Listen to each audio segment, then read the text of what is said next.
It's like, we don't pay for PhDs. Nobody pays for PhDs. And he said it so matter-of-factly. And I'm like, what do you mean? Yeah. He was like, the STEM PhDs are free.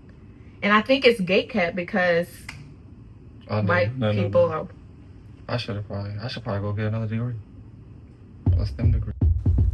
My grandmother grew up in very, very rural Mississippi. And she told me stories about a lot of the racism that she experienced. And also my grandfather, being from Texas, they grew up in a time where it was very hard to be black, to exist in America. And so, for instance, for me, I knew that I wanted to be an astronaut. So one of the requirements for the astronaut program is to have a graduate degree. And so there are other careers like that you need a graduate degree to pursue them.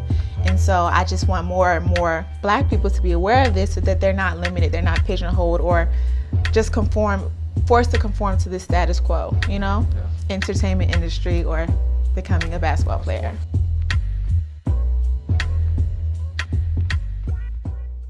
Well, it's good to hear, right, when you speak about HBCU and the HBCU experience, that gap in the academia standpoint from 200 years with Harvard to the first HBCU. But from my understanding, you went to a HBCU, right? Yes. Yeah. Yes. What HBCU did you go to? Tell the world. I went to the illustrious. The illustrious. Very prestigious. Okay. North Carolina Agricultural and Technical State University. Okay. I also served as the 85th Miss North Carolina A&T State University. But that was the #1 producer of black engineers in the nation. Okay. Where I double majored. So I was a biological engineer and applied mathematics major. Okay. Yeah. What drove you to get like a double major? Because I kind of struggle with my major and my minor. So like, why would you get double major? And how does it add to currently being a black woman in STEM? Yeah, that's a good question. So I chose biological engineering. It's a whole backstory that I probably can't go in depth, but I think I told you I want to be an astronaut. Yes. So at the time, my whole angle was we're going to have to understand how we can sustain life on space. So soil, water, natural resources, how can we grow produce on the International Space Station, but also on the moon or Mars. So A&T is known for its agricultural engineering programs, and so biological engineering was just that. I actually added on the mathematics major after my first semester. I've always loved math. Like I've always been a nerd. But my first calculus class was so hard. Like it was like a rude awakening. And you go from high school just like not having to study to A&T, and it was like, okay, I have to lock in. But it's like I fell in love with the challenge of it all. Like at the end of that first semester, I asked my math teacher if not only can I add math as a major because she'd be my advisor, because she was just so supportive and like willing to go the extra mile to make sure that I understood it. I basically spent the entire semester in her office hours. Okay. But that's why I chose math. I realized that I loved it because I was always like drawn by the challenge of it. And I chose the biological engineering for the space astronaut angle. Okay. So I want to take a flip right there. So you thrive within challenging environments, right? Well, I would say. Right? Yeah. You would say. I mean, you have to as a PhD, Yeah. So for the next black woman who's studying in STEM or wants to get into STEM, I believe in passing the torch. I believe everything is essentially a track meet. How can we pass it on to the next person to continue going up? What would be some words of advice that you can give the next black woman who's currently in this space or coming up into this space of encouragement so that they can break down those barriers and overcome challenges? That's a really good question because I'm really big on legacy, and I think that's literally the motivation behind Melanated PhD. I wanted to now reach back because I know if I had somebody like me to walk me through the doctoral program and what it would take, and like even applying, I don't have anybody in my family who has a biomedical engineering PhD. Yeah. But what I would tell, especially the little black girl who wants to pursue, is confidence is like more than half the battle. I think the most successful people in life don't really have an edge up anywhere else besides maybe they're delusional enough to believe that they can do it. Yeah. And so I think that that's something that I grew in over time, but if I came in just with the wherewithal of like this is going to happen. Like, failure is not an option. And just believing in myself and having the confidence to go after it and not being deterred by the challenge of it all, that's helpful, because it's not that it was like an internal battle. It's just a lot of times imposter syndrome in your environment in academia can be very toxic, and it can be very mentally draining. And so you kind of have to make sure that your cup is overflowing, or like your confidence is high, so that if when people try to pick at it, there's enough to still sustain you, and your cup is still full. Okay. If that makes sense. No, definitely. Yeah. Right. I think what I'm hearing is that everything comes from within. Mm-hmm. If you build yourself up to a certain level within, mm-hmm. mentally, emotionally, physically, whatever the case may be, external factors really can't. Well, they can do something, but they can't do so much. To break you down. Yeah. And even with that, it's like I wouldn't have been able to get through this program without my Lord and Savior Jesus Christ. Yeah. So I think it is an element of like building yourself up, but it's just like I knew where to lean on. Yeah. You know. So I have to. No, I don't have it all figured out. Yeah. No, I'm glad you said that. Mm-hmm. Right. I think one of my final questions would be, bringing it all together is, how big does community play a role with pursuing something that a lot of people don't, right? It's easy, in my opinion, to develop community when you're not in the academic space. Because a lot of times when you're in the academic space, this is the road less traveled. You have to do this work at home. You have to cut off a lot of different things in life to focus, especially when you get to a higher PhD or PsyD, whatever the case may be, level. So how much does community play a role, whether it's spiritually or physically in your life to get you to the next step?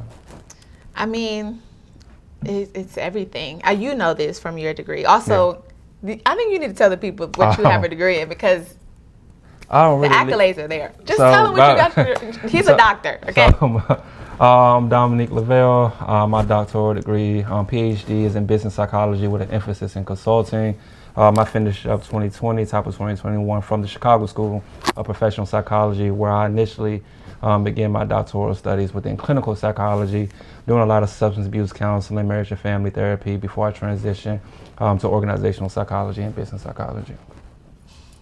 The resume is thick. Okay, to answer your question, community is everything, because I think one of the things to the confidence piece is like not anchoring your identity in the degree, right? So it's like I have high self-esteem, or you should have high self-esteem because of knowing who you are. So if the degree, if all else fails, like you know who you are. And I think community is so important to that in terms of like who I am. And as you know, like with the Black Doctors Creative, I think having people who are like-minded in terms of they know what it takes, sometimes you have to have those people who can not just lean on, but also to draw inspiration from, and also to have a like, what's the word, like a resounding board to like be seen or feel like you're not alone. So community has been everything. My family has always been super supportive. I think in that sense, I'm very blessed. I think that's really what has set me apart, like the strong core nucleus that I have in my family and friends, and like recent community friends and similar academic spaces. Cause like everything ebbs and flows, right? From the people you meet, the people you don't meet, the spaces created, spaces that have to be taken away. And you spoke a little bit about, us as Black creators, right? In the Black Creative Collective. And that is all about, stripping away titles, but merging titles, because everything doesn't have to be binary, right? You can be all things at once, just like the saying the two things can be true at once, right? Exactly. I don't have to, just because I have a doctoral degree, that doesn't take away from who Dominique is, right? So I think that's what we're all about, is how can we encompass the entire body, the holistic body, and just being ourselves and not having to feel like you have to keep taking on multiple hats, right? I could just keep this one hat on, strip down all the perceptions and all the things you think of me, and I can just be me, right? So as a people, we're not just one-dimensional. It's like, how the whole conversation about like left brain versus right brain, where one is strength for more logic and the other is like the creative side. But you can't have one side of the brain without the other. Correct. And some people don't even recognize that we're all a system. Everything is a system. And when you are neglecting one part of the system, you're never optimizing your potential. Correct. So I think that the Black Doctors Creative, not shameless plug, is such an important space because it's literally how you sustain in a high stress situation or environment like academia. Being Black, being a doctor. And having the creative outlets to creative balance the stress and trauma. Of the world. Of the world, of your program, of everything. So, I mean, I think that kind of concludes, right? You know, thank you. What do you want us to call you? Is it Dr. Dime? Diamond Baby D? What you want people to call you? I think I'm going to go by Dr. Dime. Dr. Dime. Dr. Dime. Dr. Dime. Yes. So we got Dr. Diamond. Yeah. Dr. Dime. Dr. Dime. Dr. Dime. Dr. Dime and Dr. Dom reporting live from her laboratory, like Dexter's laboratory. And so this is the introduction, and here we are. Yes. Thank you. This is really a dream come true. I think it really represents the intersection of everything I'm passionate about, which is advocacy, education, science, and my Blackness, which is what I'm most proud of. I think that's the biggest thing, right? I think it's a thing of anti-Blackness right now. Blackness and African Americans.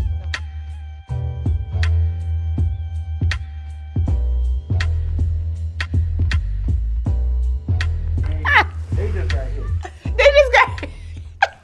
That's funny. Not they just got hit. Damn, I'm really an interview. Yeah, you the interviewer. What was, you said? Shot. I do feel like I'm on MTV or something. Welcome to my crib. Keep on Bands. Dr. USC. I'll make sure I get y'all something nice. Okay, let's see. I am. We'll keep you accountable. Y'all don't believe me? People change when they make it.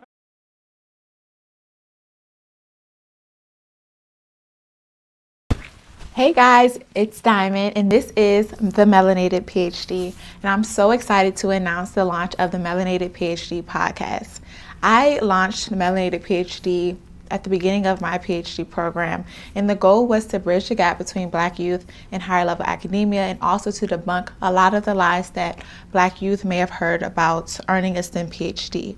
And now, as I near the end of my PhD, literally graduating in a few months, I thought that it was really pertinent that as we continue to watch and suffer from the rise of anti-intellectualism and just the rise of distrust of experts in science and education and academia, I want this podcast to address all of these topics and really combat misinformation, disinformation, and malinformation. So if this is something that you're interested in, feel free to share this page, and see you soon.